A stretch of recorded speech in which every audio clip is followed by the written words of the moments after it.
പേരാമ്പ്ര മണ്ഡലത്തിലെ material room തുറന്നതിൽ Kozhikode DCC നിയമ നടപടിയിലേക്ക്. വീഴ്ച വരുത്തിയ റിട്ടേണിംഗ് ഓഫീസർക്കെതിരെ നടപടി വൈകുന്നത് ചോദ്യം ചെയ്താണ് ഹൈക്കോടതിയിൽ ഹർജി നൽകാൻ പോകുന്നത്. അതേസമയം മുൻകൂട്ടി അറിഞ്ഞിട്ടും നേതൃത്വത്തെ അറിയിക്കുന്നതിൽ പേരാമ്പ്ര UDF സ്ഥാനാർത്ഥിക്ക് വീഴ്ചയുണ്ടായെന്ന ആരോപണവും വരുന്നു.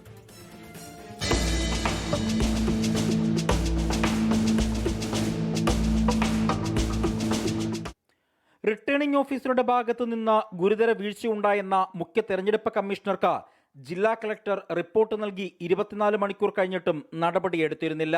ഇത്രയ്ക്ക് സെൻസിറ്റീവായ കാര്യത്തിൽ നടപടിയില്ലെങ്കിൽ എന്ത് വിശ്വാസത്തിലാണ് ജനാധിപത്യത്തിൻ്റെ ഈറ്റിലമായ കേരളത്തിൽ ജീവിക്കുക?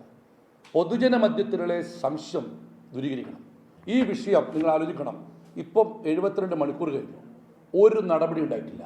മെറ്റീരിയൽ റൂം തുറക്കുന്നത് മുൻകൂട്ടി അറിഞ്ഞിട്ടും നേതൃത്വത്തെ അറിയിക്കുന്നതിൽ സ്ഥാനാർത്ഥി ഫാത്തിമ തഹ്ലിക്ക് വീഴ്ച പറ്റിയതിൽ ലീഗിലും കോൺഗ്രസിലും കടുത്ത അമർഷമുണ്ട്. ഒരു വോട്ടെണ്ണൽ കേന്ദ്രത്തിലെ സുരക്ഷയെക്കുറിച്ച് ഒരു മുന്നണിക്ക് കോടതിയിൽ പോകേണ്ട അവസ്ഥ, it is the first in the history of Kerala.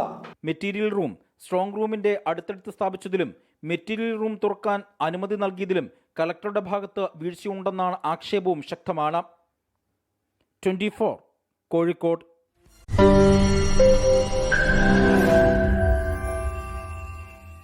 ലോകത്തെവിടെയായാലും ഏത് സമയത്തും 24 വാർത്തകളും ഓഗ്മെന്റഡ് റിയാലിറ്റി പാക്കേജുകളും എക്സ്പ്ലെയിനറുകളും വിശദമായി കാണാൻ ഞങ്ങളുടെ YouTube ചാനൽ നിങ്ങൾക്ക് സബ്സ്ക്രൈബ് ചെയ്യാം.